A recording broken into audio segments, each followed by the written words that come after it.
Setiap kali kita melakukan sholat taraweh terakhirnya nawaitu shaum, artinya aku berniat puasa. Jadi ya sesebutnya nggak usah angkat tangan, niat itu bukan doa. Kalau doa yang angkat tangan, saya perhatikan di mana-mana itu nawaitu angkat tangan itu bukan doa puasa, itu namanya niat puasa. Ingat itu niat puasa ya nggak perlu angkat tangan, orang niat kok mau angkat tangan, masa nawaitu mau pergi ke pasar beli cabai, masa begitu? Nggak perlu diangkat tangan, nggak perlu diangkat. Itu namanya membaca lafadz niat. Yang kita baca nawaitu shauma ghadin an adai fardhi syahri ramadhana hadhi sanati lillahi ta'ala. Itu bukan niat tapi lafadz. Warahmatullahi wabarakatuh. Alhamdulillah. Alhamdulillahi nasta'inuhu wa nastaghfiruh wa na'udzu billahi min syururi anfusina wa min sayyiati a'malina may yahdihillahu fala mudilla lahu wa may yudlil fala hadiyalah. Asyhadu an la ilaha illallah wahdahu la syarika lah wa asyhadu anna Muhammadan abduhu wa rasuluhu la nabiyya ba'dah. Allahumma shalli ala sayyidina Muhammad wa ala ali sayyidina Muhammad. Rabbi syrah li sadri wa yassir li amri wa hlul 'uqdatam min lisani yafqahu qawli, amma ba'du. Bapak Ibu hadirin jamaah salat subuh Masjid Jami Al-Hikmah yang dirahmati Allah. Pembahasan kita lanjutkan saja karena ini sepertinya penting untuk kita ketahui dan kita praktekkan di bulan Ramadan ini, di mana pembahasan ini adalah pembahasan tentang sholat tatawwu. Sholat tatawwu ada dua macam, ada yang rotibah, ada yang ghairu rotibah, ada yang terikat oleh waktu dan ada yang tidak terikat oleh waktu. Hanya pada kejadian-kejadian khusus kita melakukan sholat sunnah itu. Ada yang terikat dengan waktu, dalam waktu yang tertentu kita melakukan hal itu, melakukan sholat sunnah itu. Kali ini kita memasuki pada sholat sunnah, sholat duha. Dan di bulan Ramadan ini sholat duha itu juga penting, karena di mana sholat duha itu pahalanya luar biasa, apalagi dilakukan di bulan puasa.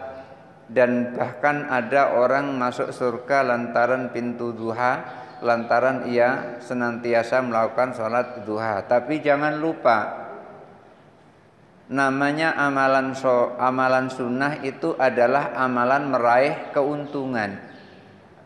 Setiap orang meraih keuntungan berarti dia punya modal. Modalnya adalah amalan-amalan wajib. Jangan pengen meraih keuntungan tanpa modal, tidak akan ketemu. Rajin sholat sunnah, sholat fardu tidak, sholat wajib tidak dilakukan. Itu namanya mengharapkan untung tapi tanpa modal. Enggak bisa yang seperti itu. Maka Imam Ghazali menyebutkan al-faraidu ra'sul mal. Yang fardu-fardu itu puasa fardu, sholat fardu. Yang fardu-fardu ini adalah modal. Wan nawafilu ribahuhu, sementara yang sunnah-sunnah itu keuntungannya. Maka untuk meraih keuntungan harus punya modal. Enggak ada gunanya sholat tahajud rajin, sholat 5 waktu enggak mau. Enggak ada gunanya sholat puasa Senin Kemis tapi puasa Ramadan tidak mau. Oleh karena itu, walaupun ini keuntungannya sangat besar, tapi tetap berdasarkan berpijak pada modal. Maka orang yang enggak pernah melakukan sunnah yang wajib-wajib saja, beliau menyampaikan, Imam Al-Ghazali menyampaikan di dalam Bidayatul Hidayah, beliau menyampaikan orang itu sudah cukup untuk masuk ke dalam surga, tapi belum menikmati keuntungannya. Sholat fardu tiap hari dilakukan, sholat sunnah tidak mau, qobliyah tidak mau, sholat tahiyatul masjid enggak mau. Itu sudah punya menanamkan modal dia. Puasa di bulan Ramadan terus dilakukan, tapi puasa yang lain puasa Senin, puasa Kemis, puasa Bayat, puasa Daud, puasa yang lain tidak dilakukan.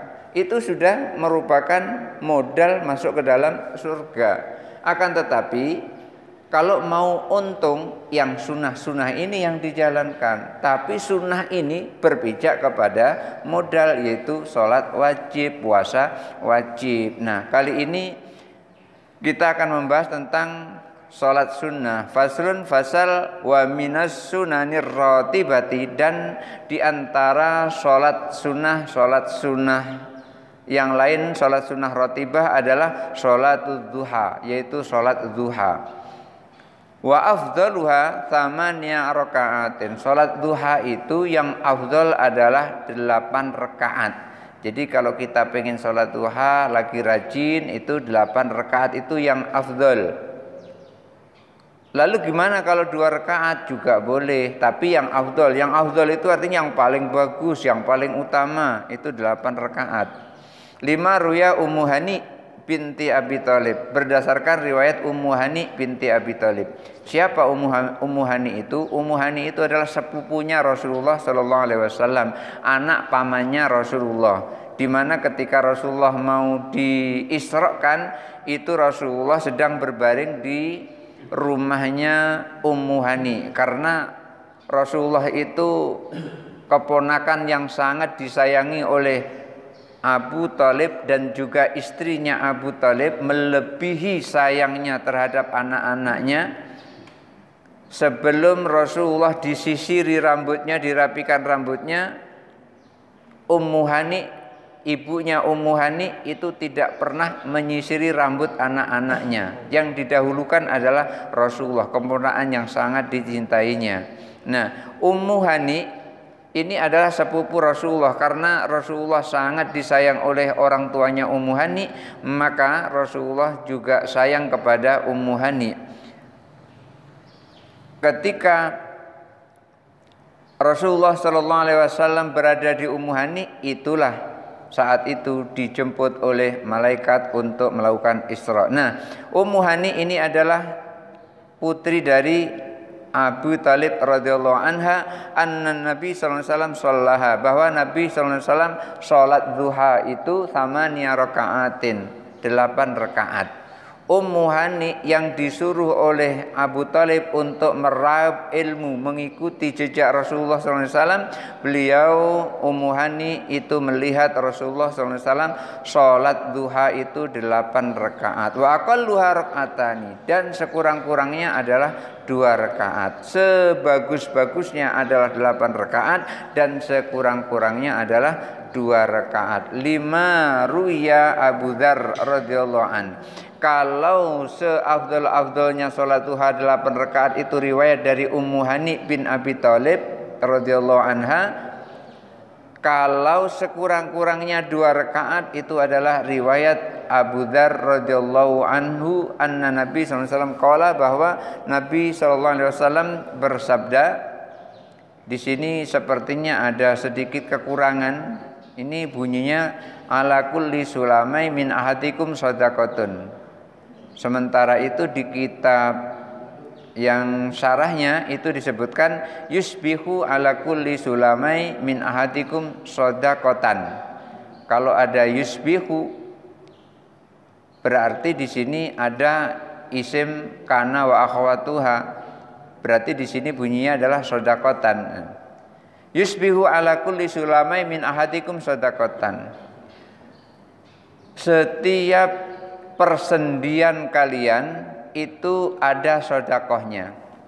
Persendian-persendian di tubuh kita itu memiliki sedekah, artinya perlu sedekah. Wa yazi'u min dzalika ra'atani yusallihima minadzuha, dan sedekah yang mesti diterima oleh persendian-persendian itu cukuplah 2 rakaat salat duha. Jadi setiap persendian kita ini perlu sedekah. Maka orang yang sholat sering bergerak persendiannya menjadi sehat dia, dan cukup untuk memberi asupan kepada persendian-persendian yang ada di tubuh kita itu adalah dengan 2 rakaat sholat duha. Lalu kapan kita melakukan sholat duha? Ini sering sekali ditanyakan. Kalau ada sudah jam 11 bisa enggak sholat duha? Kalau sudah jam setengah 12 bisa enggak sholat duha? Di sini dijelaskan, wa waktuha idza asyraqatis samsu. Waktunya adalah ketika matahari telah terbit. Lebih jelasnya lagi ramhun aw ramhaini. Sudah terbit kira-kira 1 tumbak atau 2 tumbak. 1 tumbak itu mungkin kira-kira sekitar 1,5 meter. Kalau kita lihat umpamanya di bagian timur kita tegak begitu, kira-kira diperkirakan menurut bayangan kita itu 1 tumbak atau 2 tumbak. Kira-kira udah 1,5 meter tingginya.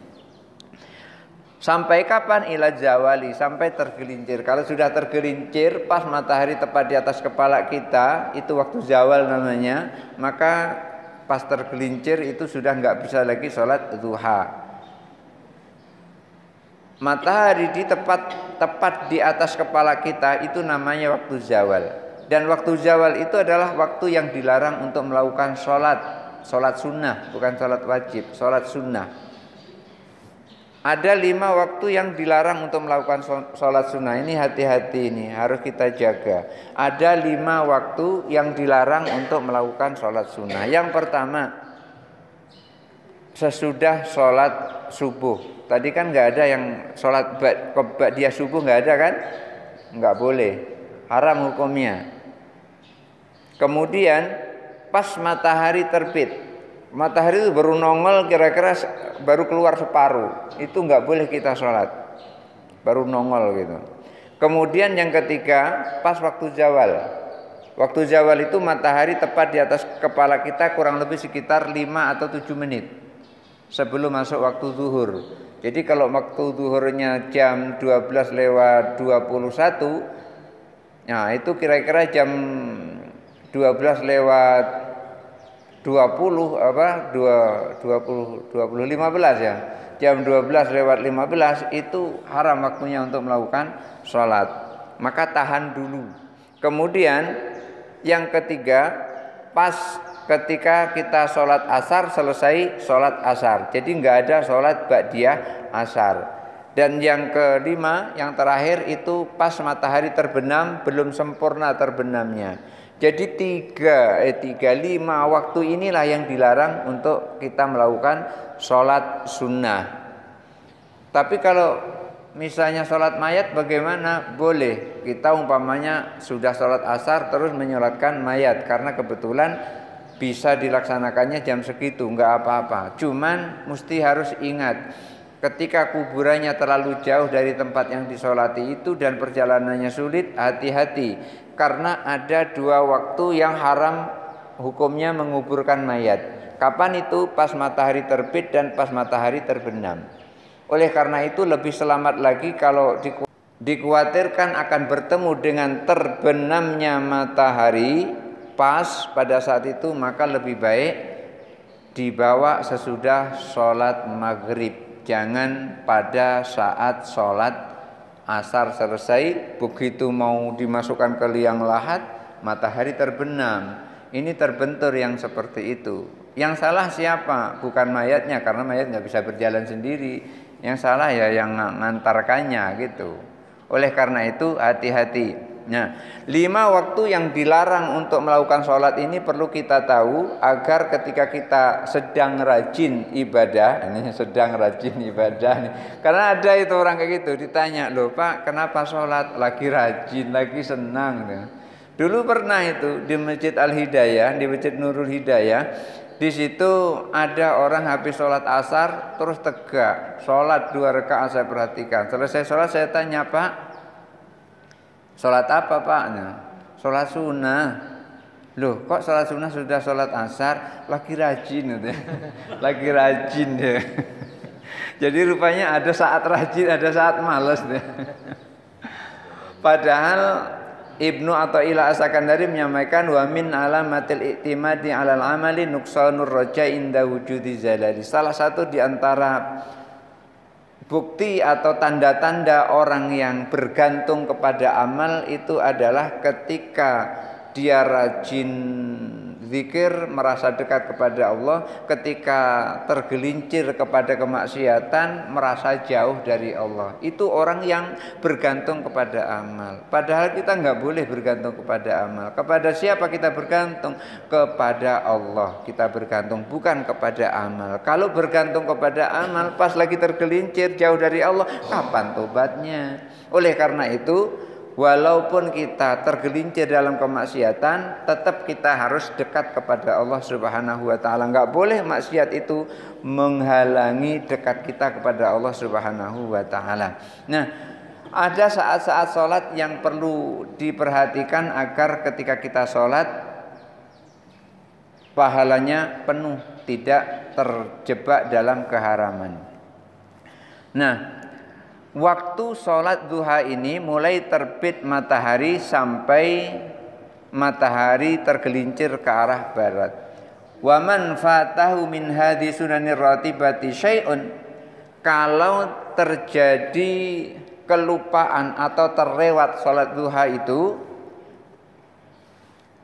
wa waktuha, pada waktunya, fa fihi qaulani, ada dua pendapat. Kalau ada orang terlewat, harusnya tadi sholat duha tapi terlewat nggak sholat duha, itu bagaimana? Diqadha atau tidak diqadha? Kan ada pertanyaan seperti itu. Abu Ishaq Ibrahim bin Ali bin Yusuf Ar-Shirazi membuka percakapannya seperti itu dengan membuat pertanyaannya sendiri. Kalau orang mau sholat duha tapi terlewat, kira-kira gimana sholat duhanya? Ada dua pendapat. Ahaduhuma la yakti. Yang pertama, kalau kita tidak sholat duha, tidak usah diqadha, tidak perlu qadha sholat duha. Li'annaha sholatu naflin, karena sholat duha itu adalah sholat sunnah, jadi nggak usah diqadha. Falam taqdi ka sholatil kusufi wal istisqai. Falam taqdi, tidak perlu qadha, seperti sholat kusuf dan sholat istisqa, seperti sholat gerhana dan sholat istisqa. Wasani, yang kedua, yakdi, boleh diqadhanya. Kalau kita mau qadha sholat duha, boleh. Bayangkan kalau kita nggak tahu kapan meninggalkan sholat duha, banyak sekali diqadha itu kan. Tapi boleh mengqadha sholat duha, boleh. Tapi yang namanya sunnah ya tetap kedudukannya adalah sunnah, tidak wajib. Mengqadha sholat duha, karena sholat duhanya sunnah, maka mengqadhanya juga sunnah. Akan tapi di sini malah disampaikan wathani yakdi, perlu diqadha, diqauli sallallahu alaihi wasallam, man nama an sholatin ausaha, barang siapa yang tertidur saat sholat, ausaha atau lupa melakukan sholat, fal yusalliha idza dzakaraha, maka hendaklah ia sholat ketika ia ingat. Maksudnya begini, ketika ibu bapak mau sholat duhur, belum masuk waktu duhur, tertidur, bangun-bangun jam 4:30 sore, udah asar itu. Kapan waktu sholat duhurnya? Ya pas bangun tadi itu. Pas bangun ambil air wudhu, kemudian sholat duhur. Setelah itu nyambung sholat asar. Itu caranya. Apa Rasulullah pernah melakukan seperti itu? Pernah, ketika perang Khandaq. Rasulullah nggak bisa sholat duhur, sholat asar, sholat maghrib. Maka dilakukannya adalah sholat isya, zuhur, asar, maghrib, baru sholat isya. Maka ketika kita lupa atau tertidur, sholat kita adalah pada saat kita bangun. Kalau lupa pada saat kita ingat. Kan kadang pernah saking sibuknya pekerjaan, lupa kita sholat, ternyata belum sholat. Apalagi pas ada hajatan pengantenan gitu, saking sibuknya mempersiapkan itu, oh iya aku belum sholat tadi, belum sholat duhur. Pas ingatnya itu kedengar azan asar mengingatkan terhadap sholat zuhur. Mungkin saja itu terjadi.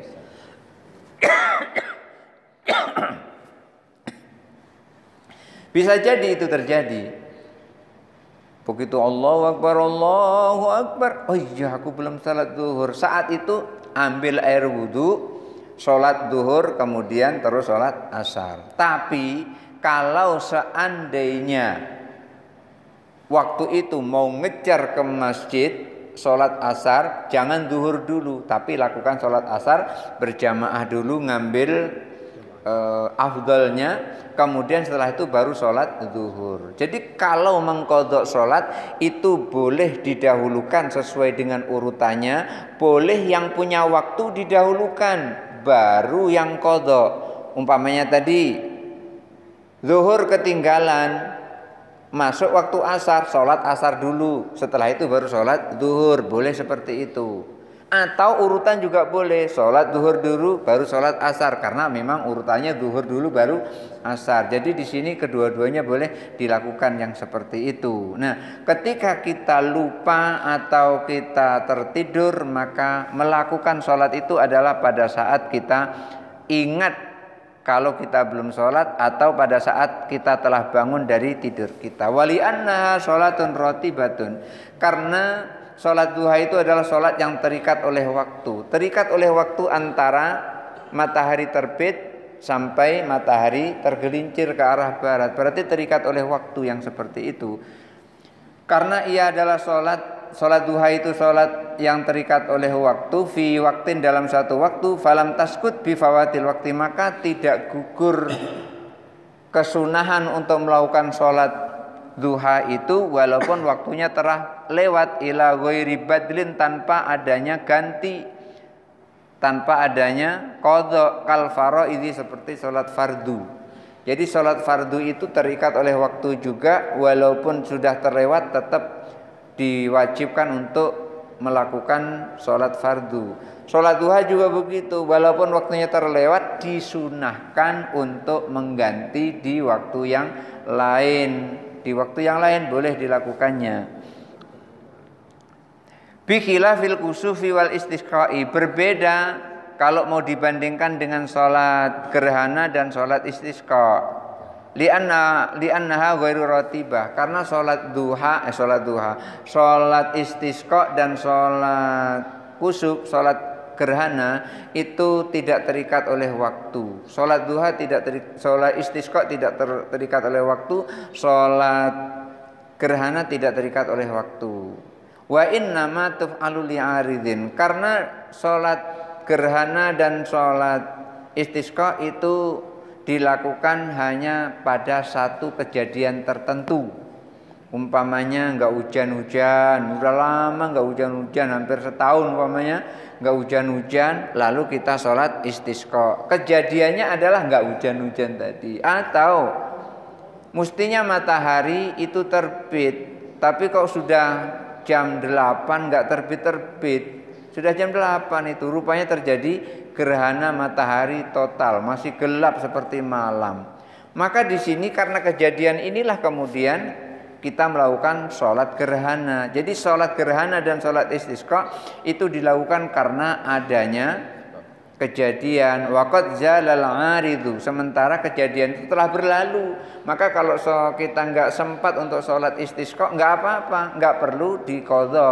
Enggak sempat kita sholat gerhana, enggak perlu diqadha. Kenapa? Waktunya sudah berlalu, enggak akan datang lagi, entah kapan lagi datangnya. Oleh karena dia tidak terikat oleh waktu. Inilah sholat kusuf dan sholat istisqa itu tidak termasuk sholat rawatib, tidak termasuk sholat rotibah. Ia adalah ghairu rotibah, sholat yang tidak terikat oleh waktu.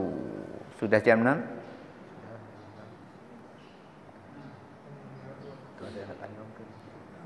Tanya jawab boleh? Terima kasih kepada Tuan Guru yang memaparkan mengenai sholat sunat, ini sholat sunat dua. Mungkin Bapak Ibu ada yang masih penasaran, masih ragu-ragu tentang masalah sunat ini. Biasanya ada kertas. Oh, lupa kertasnya. Untuk Bapak yang ingin bertanya, ini mungkin masih ada waktu, lebih kurang 15 menit lagi Pak. Berapa menit? 15 menit. 15 menit ya. Ada yang mau bertanya? Assalamualaikum warahmatullahi wabarakatuh. Waalaikumsalam warahmatullahi wabarakatuh. Ustaz, izin bertanya Ustaz. Yang pertama mengenai sholat sunat, apa boleh kita membaca saat ruku atau saat sujud itu bacaan Subhana rabbiyal azim wa bihamdihi waktu ruku, Subhana rabbiyal azim wa bihamdihi waktu ruku, dan waktu sujud Subhana rabbiyal a'la wa bihamdihi waktu sujud. Itu cuma satu kali pada sholat sunat seperti sholat tarawih. Itu pertama. Yang kedua, mengenai puasa,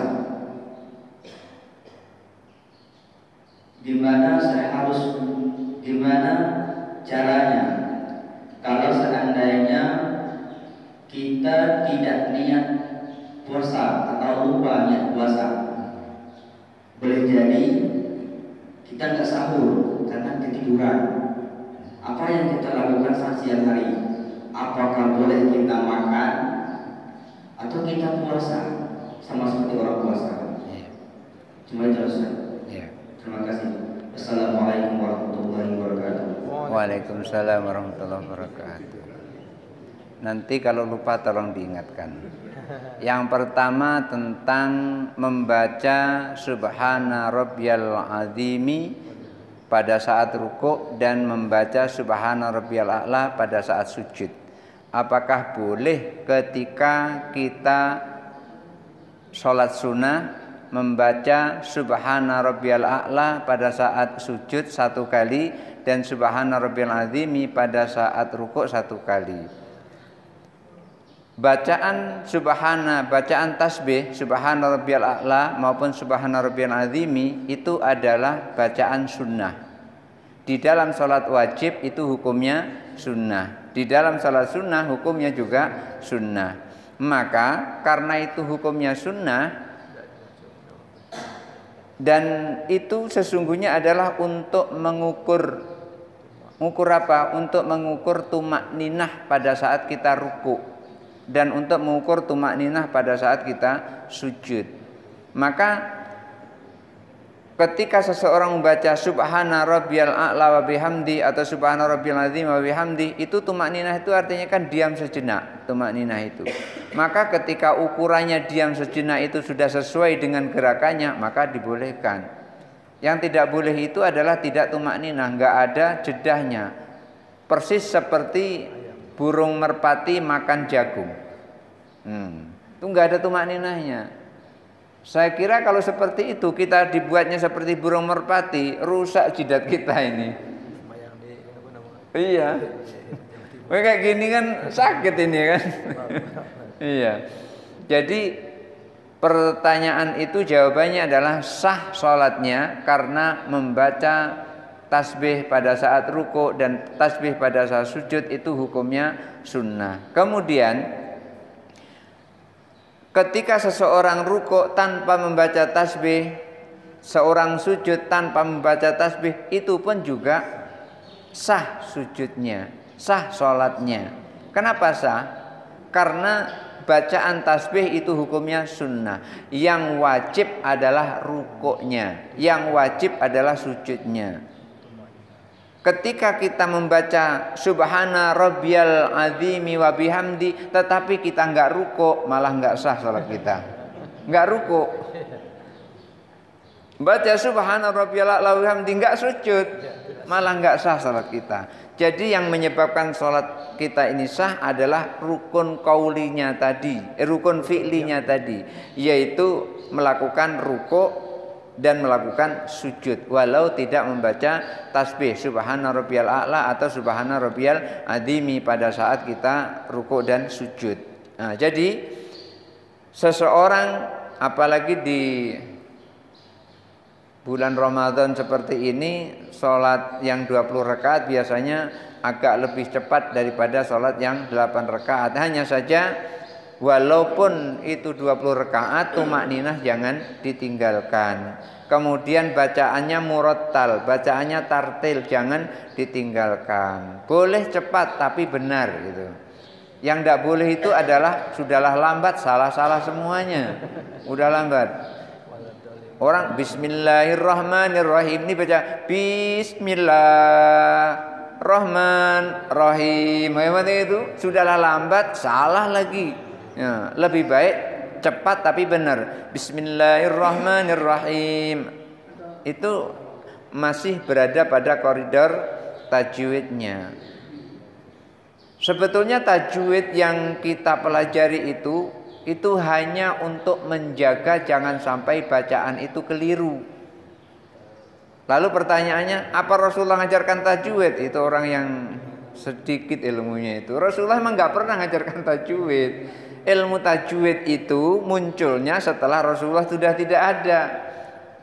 Itu karena kecerdasan ulama yang ingin menjaga bacaan sholat. Jangan sampai bacaan sholat, bacaan Al-Quran, jangan sampai bacaan Al-Quran itu keliru. Maka dijaga dengan ilmu tajwid. Iya, bukan bid'ah belajar ilmu tajwid itu, bukan. Itu hanya menjaga. Nanti salah pula keliru. Rasulullah nggak pernah ngajarkan ilmu tajwid. Coba kalau mau Rasulullah ngajarkan tajwid, mana hadisnya? Nggak akan ketemu yang seperti itu.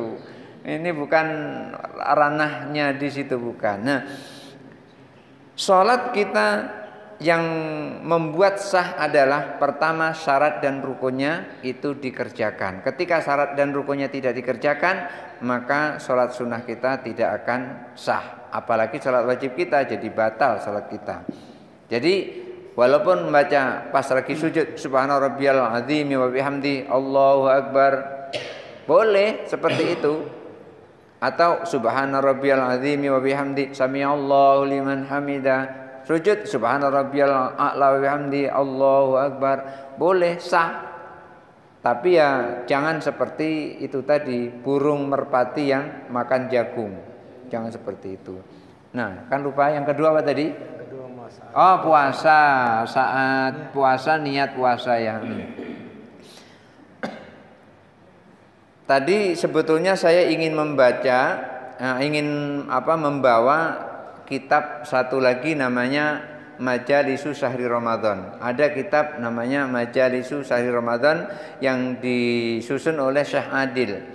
Di dalam kitab Majalisu Syahri Ramadan itu nanti insya Allah akan saya sampaikan besok subuh di Masjid Miftahur Rahmah Jelutung, insya Allah.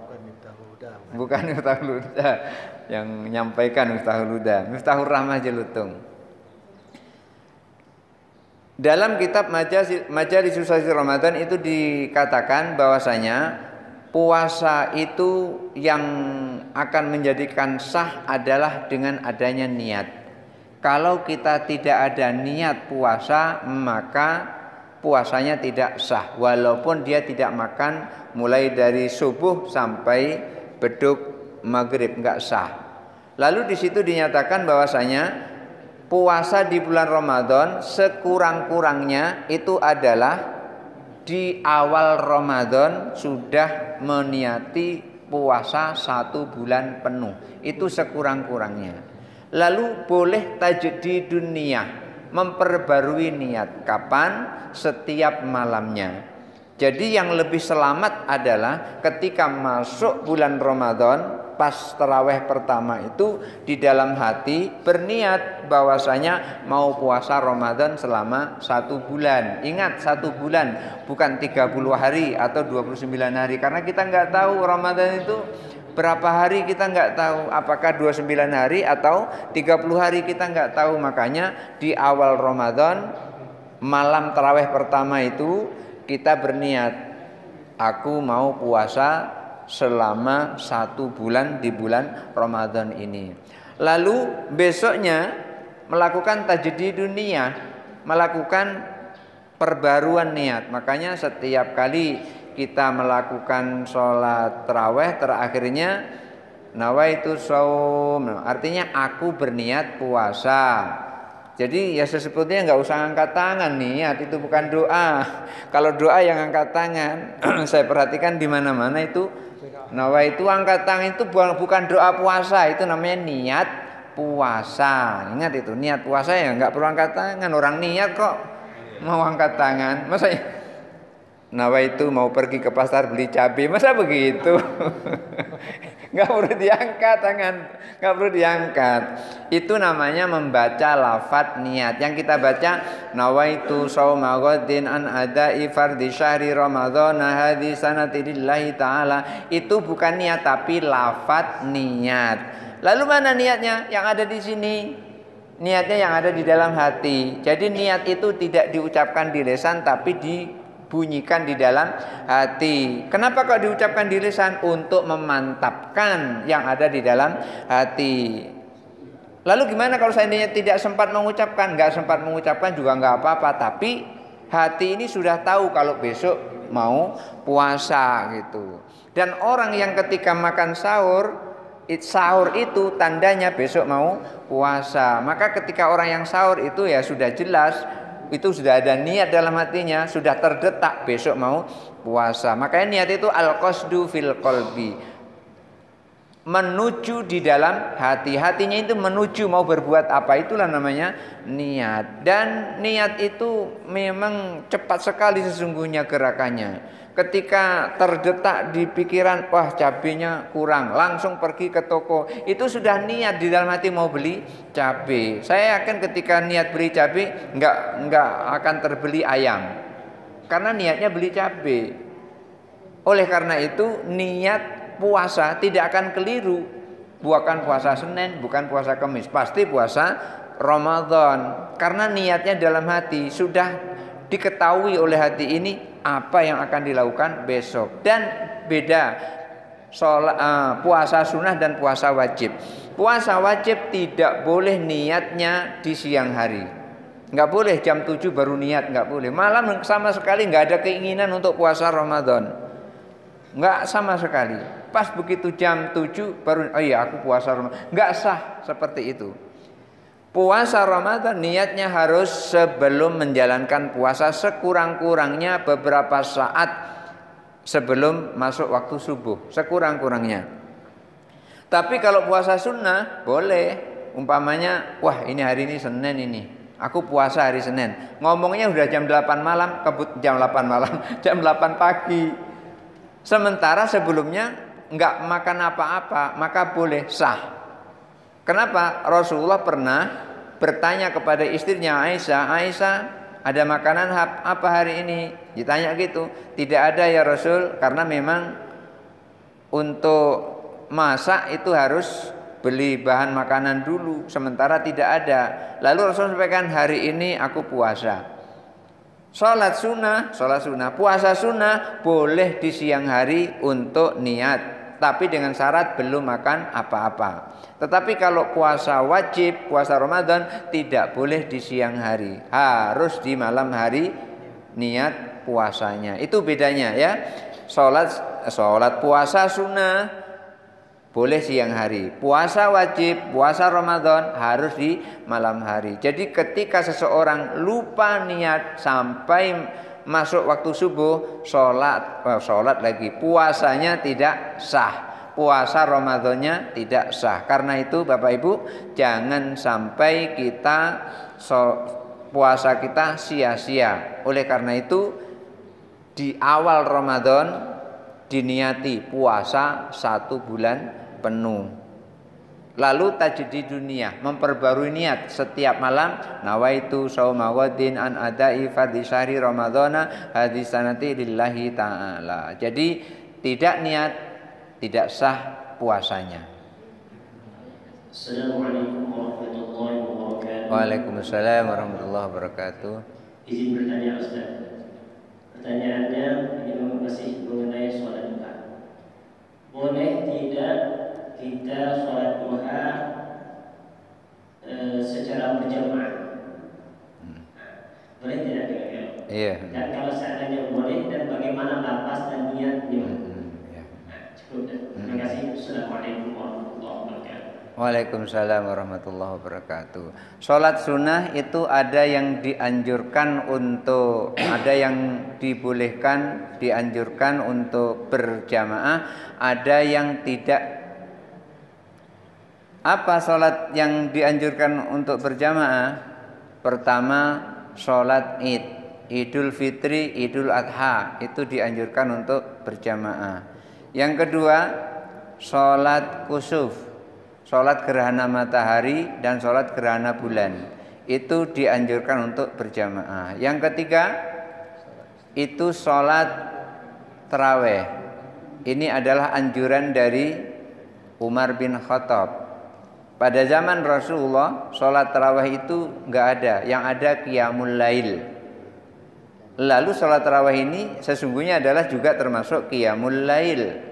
Oleh karena itu zaman Rasulullah cuman ngajak untuk sholat tapi tidak berjamaah. Rasulullah sholat, kemudian jamaah yang lain juga sholat seperti sholatnya Rasulullah. Maka hadisnya katakan sholat bi sholatin Nabi, sholat seperti sholatnya Nabi. Sholat dengan sholatnya Nabi maksudnya sholat seperti sholatnya Nabi SAW.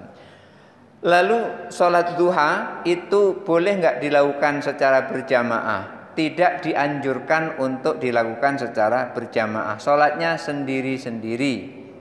Seperti sholat rawatib ba'diyah zuhur, qobliyah asar, kan nggak ada di sini sholat jamaah qobliyah asar. Yuk sebelum kita sholat asar kita qobliyah dulu. Ayo Pak Haji Darul Qutni yang imami, kan nggak pernah seperti itu. Jadi sholat duha itu tidak disunahkan untuk dilakukan secara berjamaah. Sholatnya sendiri-sendiri. Sholat bareng boleh, tapi barengnya itu sendiri-sendiri. Beda berjamaah dengan bareng, beda. Berjamaah itu ada imamnya. Sholat bareng walaupun kelihatan ada imamnya, barangkali niatnya di situ sendiri-sendiri walaupun gerakannya sama. Sholat hajat juga begitu. Sholat tasbih juga begitu. Jadi tidak dianjurkan untuk berjamaah. Lalu bagaimana kalau seandainya berjamaah? Kalau seandainya berjamaah saya belum melihat pendapat ulama terus hukumnya haram, itu belum pernah. Cuman tidak dianjurkan untuk dilakukan secara berjamaah. Lalu gimana kalau berjamaah? Ya disusun sendiri. Kalau berjamaah orang itu awalnya itu aslinya disuruh tidak berjamaah, kok dibuat berjamaah gitu. Tapi kalau sholatnya bareng-bareng nggak apa-apa. Beda ya sholat bareng dengan sholat berjamaah. Umpamanya karena khawatir sholat tasbih itu adalah nanti akan lupa hitungannya atau akan lupa rakaatnya, maka salah satu dijadikan ikon di depan itu tapi tidak berjamaah, sholat sendiri. Kemudian yang lain juga sholat sendiri, hanya sholatnya bareng-bareng. Apa pernah sholat sendiri, sholat bareng-bareng tapi sholat sendiri-sendiri? Pernah, yaitu pada saat qiyamul lail Ramadan Rasulullah sholat, kemudian sahabat yang lain juga sholat, tapi Rasulullah tidak menjadi imam. Sholat taraweh itu menjadi berjamaah itu kan setelah masa Umar bin Khattab. Abu Bakar As-Siddiq masih sholatnya seperti Rasulullah. Umar bin Khattab membuat pembaharuan, kira-kira gitu. Membuat pembaharuan. Kenapa? Karena mendengar hadis dari Sayyidina Ali bahwasanya kalau Ramadan tiba itu malaikat yang tawaf di aras itu berhenti menghadap Allah, minta izin turun ke bumi. Ketika ditanya ngapain turun ke bumi, ingin sholat bersama umat Nabi Muhammad. Lalu dikatakan siapa yang tersentuh oleh malaikat atau malaikat itu menyentuhnya, atau ia menyentuhnya malaikat, ia menyentuh malaikat atau malaikat menyentuhnya, maka orang itu tidak akan susah untuk selama-lamanya. Gembira terus hatinya. Walaupun apa yang dipunyai itu hanya pas dan cukup. Dan saya pun juga demikian. Saya tidak menginginkan punya lebih, tidak. Saya cuman pengen pas dan cukup. Pas mau makan nasinya cukup. Pas mau bayar SPP anak duitnya cukup. Pas kita mau beli motor duitnya cukup. Pas kita mau bikin rumah duitnya cukup. Pas kita mau beli pesawat duitnya cukup gitu. Jadi nggak usah lebih-lebih, pas dan cukup. Ingat, kita itu sesungguhnya bukan tidak mampu, cuman karena keinginan kita itu yang terlalu berlebihan daripada kemampuan kita. Maka ketika pas dan cukup itu Allah tidak akan gerakkan hati kita untuk menginginkan apa-apa, kecuali pada saat menginginkan itu sudah disiapkan oleh Allah Subhanahu wa taala. Oleh karena itu, ketika orang yang qanaah, itulah yang disebut dengan pas dan cukup, tidak usah berlebih. Jadi intinya ketika sholat duha jangan berjamaah, sholat sendiri-sendiri saja walaupun bareng-bareng itu. Barangkali itu saja dulu. Sholat sholat witir termasuk salat sunnah tadi. Sholat taraweh itu berjamaah. Karena apa? Karena itu termasuk yang dianjurkan. Dan sholat witir ini, sholat witir itu ada bermacam-macam. Maksudnya bermacam-macam gini, melalui riwayat Aisyah itu berbeda dengan melalui riwayat Ibnu Umar. Kalau Ibnu Umar sholat witir itu 2 rakaat 1 salam kalau 3 rakaat. Kalau seandainya salat witirnya 5 rakaat, 2 rakaat salam, 2 rakaat salam, 1 rakaat salam. Itu berdasarkan riwayat Ibnu Umar. Tapi kalau berdasarkan riwayat Aisyah, kalau salat witirnya umpamanya 11 rakaat, yaitu terus tegak sampai 11 kemudian baru salam. Itu kalau menurut riwayat Aisyah. Mana yang benar? Kedua-duanya benar. Kalau Aisyah tentu yang dilihat itu adalah di rumah. Tetapi kalau Ibnu Umar tentu yang dilihat adalah di masjid. Oleh karena itu ketika kita di masjid sholatnya 2 rakaat 1 salam. Walaupun sholat witirnya 3 rakaat. Oleh karena itu kita ketika sholat witir itu niatnya usalli sunnatan minal witri rakaataini yang pertama. Jadi aku sholat 2 rakaat dulu sholat witir, kira-kira gitu. Kemudian baru terakhir usalli sunnatan minal witri rakaatan. Aku sholat dari bagian sholat witir tadi 1 rakaat. Maka ketika dijumlah menjadi 3 rakaat. Demikian juga ketika kita sholat taraweh. Usalli sunnatan minat tarawihi. Kan sholat tarawihnya kan 20 rakaat kan? 20 rakaat. Tidak langsung 20 rakaat 1 salam kan tidak. Karena Ibnu Umar meriwayatkan sholatus sunnati masna masna. Sholat sunnah itu 2 rakaat salam, 2 rakaat salam. Oleh karena itu niatnya adalah usalli sunnatan minal witri. Aku sholat sebagian dari witir ya. Usalli sunnatan minat tarawihi. Aku sholat sebagian dari sholat taraweh yang jumlahnya 20 tadi 2 rakaat dulu. Lillahi ta'ala gitu. Sampai 10 kali niat. Jumlahnya menjadi 20 pas. Kemudian witirnya usalli sunnatan minal witri. Tapi kalau kita mau sholat duha cuman 2 rakaat ya cukup usalli sunnata duha rakaataini mustaqbilal kiblati adaan lillahi ta'ala. Tapi kalau kita pengen sholat duha 8 rakaat tadi usalli sunnatan minadz duha rakaataini mustaqbilal kiblati adaan lillahi ta'ala. Kalau kita mau 8 rakaat atau 4 rakaat atau 6 rakaat. Tapi kalau cuma 2 rakaat saja sholat duhanya, ya usalli sunnata duha rakaataini mustaqbilal kiblati adaan lillahi ta'ala. Seperti sholat subuh, sholat duhur, asar kan nggak ada minal karena memang langsung. Sholat subuh usalli fardhu subhi rakaataini, bukan usalli apa itu? Fardhon usalli min fardhi subhi, enggak begitu, enggak. Karena apa? Langsung kita 2 rakaat, zuhur langsung 4 rakaat, tidak dicicil dulu. Sementara ketika kita sholat tarawih cicil dulu 2 salam, 2 salam, 2 salam sampai 5 kali salam. Sholat 2 juga begitu. Kalau mau 8, 2 rakaat salam, 2 rakaat salam, 2 rakaat. Makanya usalli sunnatan minadz duha. Kayaknya kan nggak pernah usalli fardhon minadz zuhri, nggak ada kayak gitu karena kita nggak nyicil salat zuhur, langsung 4 rakaat. Jadi sholat witir juga berjamaah dianjurkan. Begitu ya. Baik. Kita sudahi dengan baca doa. Mudah-mudahan yang ada pertanyaan disimpan dulu untuk pertemuan berikutnya, supaya pertemuan berikutnya masih ada pertanyaan lagi. Nanti dihabiskan sekarang, besok nggak ada yang nanya. A'udzu billahi minasyaitonir rajim. Bismillahirrahmanirrahim. Alhamdulillahirabbil alamin. Allahumma shalli ala sayyidina Muhammad wa ala ali sayyidina Muhammad wa sallim wa radhiyallahu ta'ala an sadatina Rasulillah ajmain. Allahumma ighfir lana dzunubana wa liwalidayna warhamna kama rabbayana shighara.